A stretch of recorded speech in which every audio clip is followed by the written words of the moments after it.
Graças e paz a todos, amados amigos, irmãos aí, e você que está me ouvindo neste momento. O Senhor Deus falava comigo ontem à noite e hoje aqui. Eu acabei de fazer o estudo da palavra, acabei de orar ao Senhor e o Senhor Deus fala comigo para passar alguma coisa para você aí que está do outro lado assistindo neste momento. Amados, primeiramente abra sua Bíblia no Evangelho segundo escreveu Mateus, no capítulo 6, no versículo 6.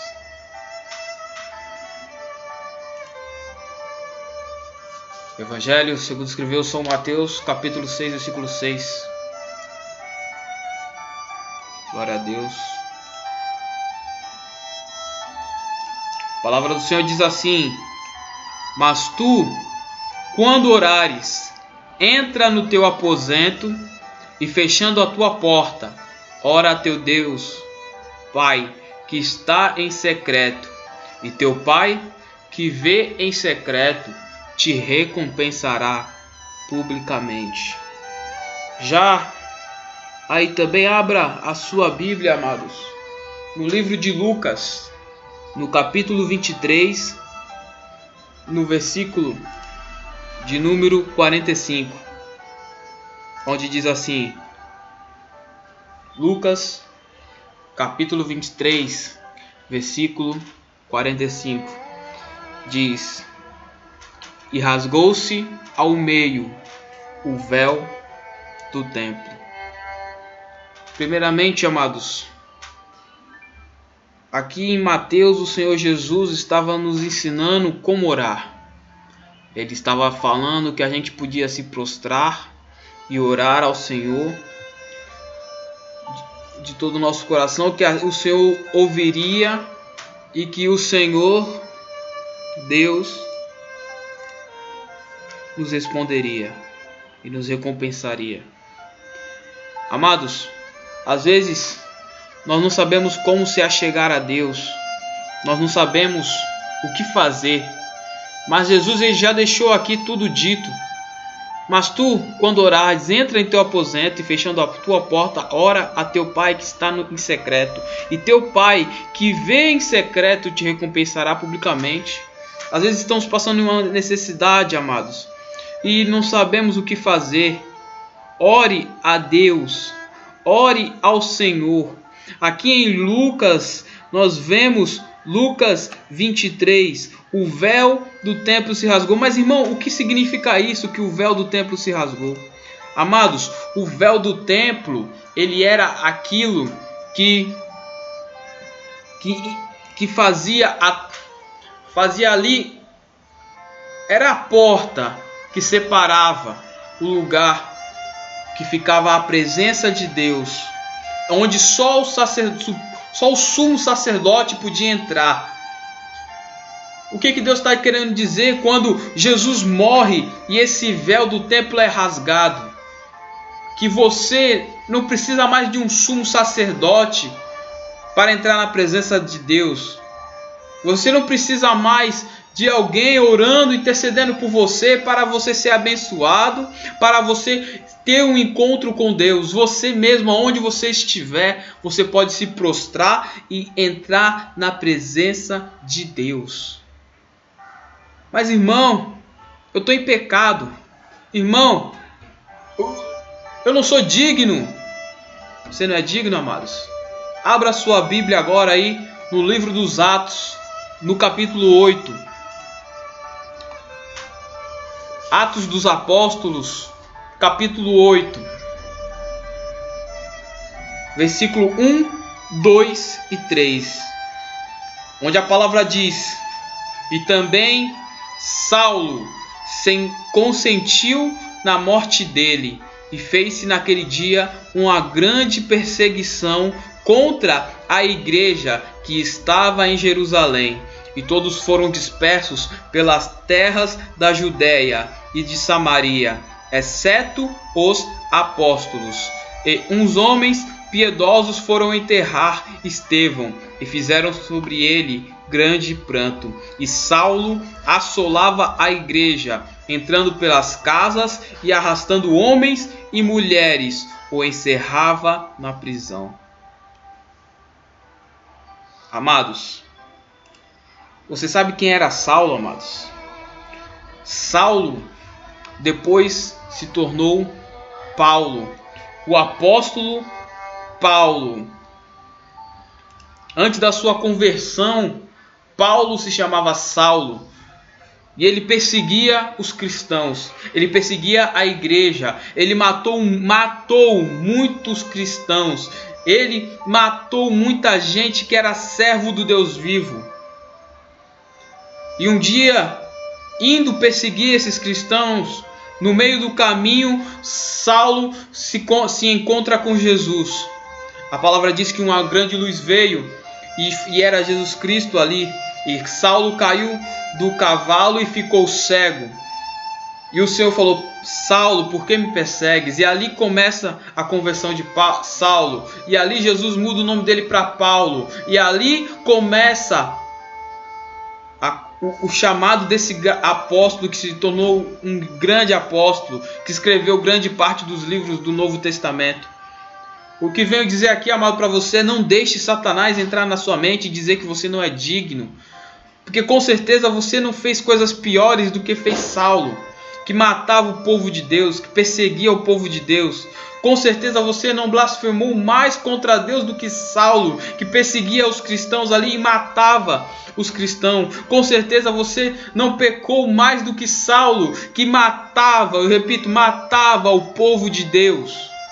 E mesmo assim Jesus foi lá e falou com ele e converteu o coração dele de verdade ali. E ele se arrependeu do que fez quando ele viu Jesus Cristo. E ele ali se prostrou, e ele ali mudou a sua conduta, e ele ali adorou a Jesus Cristo, assumiu ele como seu único, verdadeiro e digno Senhor. E a partir daquele momento ele teve uma conversão verdadeira. E a partir daquele momento ele virou Paulo, o apóstolo Paulo, que pregou a palavra do Senhor até o último dia da sua vida, que apanhou por causa disso, que foi perseguido por causa disso, que quase morreu várias e várias vezes por causa disso. O que quero dizer para você: não deixe o diabo te enganar, colocando em sua mente que você não é digno do perdão de Deus, colocando em sua mente que você já era, que você não pode mais orar porque você pecou. Isso não existe. O Senhor Deus, Ele te chama nesse momento. Ele te chama como Ele chamou Saulo a mudar e virar Paulo. Deus não quer mudar o seu nome, Ele quer mudar o seu espírito, o seu ser nesse momento. Mas irmão, a situação está difícil. É coronavírus, não tenho o que comer. Tá ruim para mim, irmão. Como tu quer que eu me prostre se que tá ruim? Tá difícil. Tá difícil, irmão?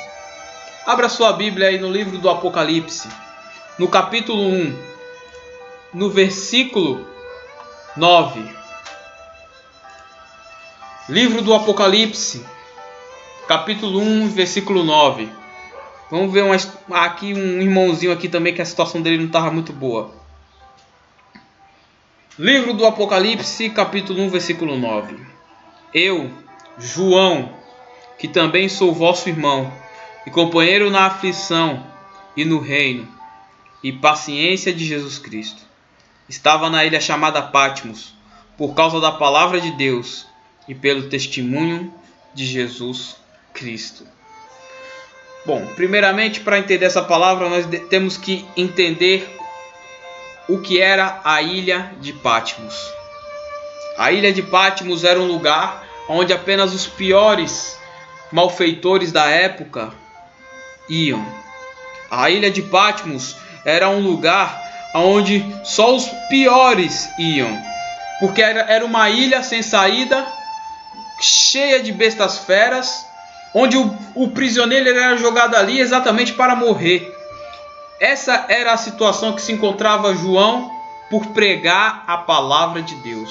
Ele não matou, ele não roubou, ele não estuprou, ele não fez nada de errado. Ele apenas pregava a palavra de Jesus e foi jogado nessa ilha como um dos piores.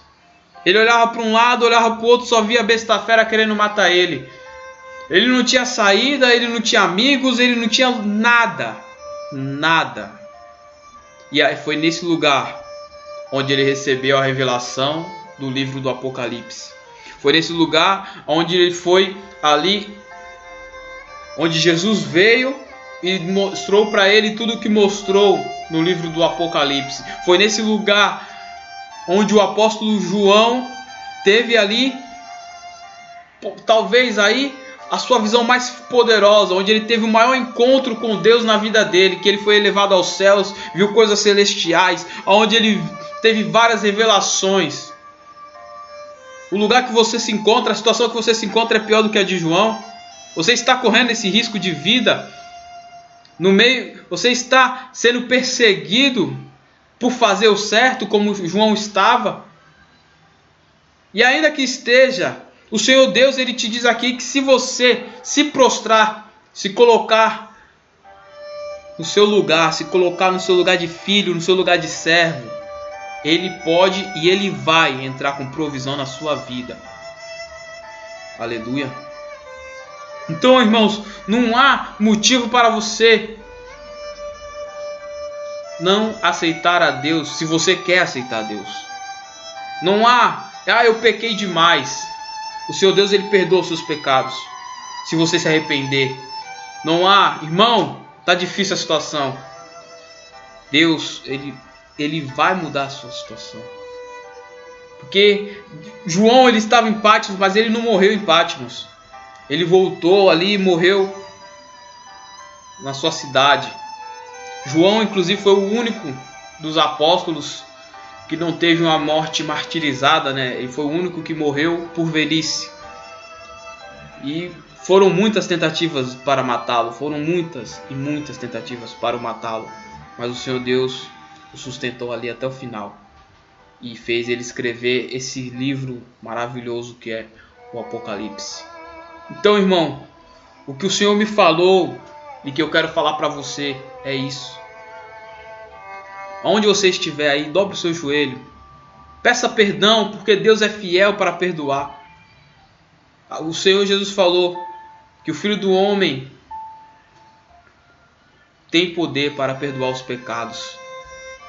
Jesus tem poder para perdoar os seus pecados. Se você está arrependido de algo, não tenha vergonha de se prostrar e dizer: Deus, eu errei, Deus me perdoa. E depois vá até aquela pessoa que você fez mal, peça perdão mesmo.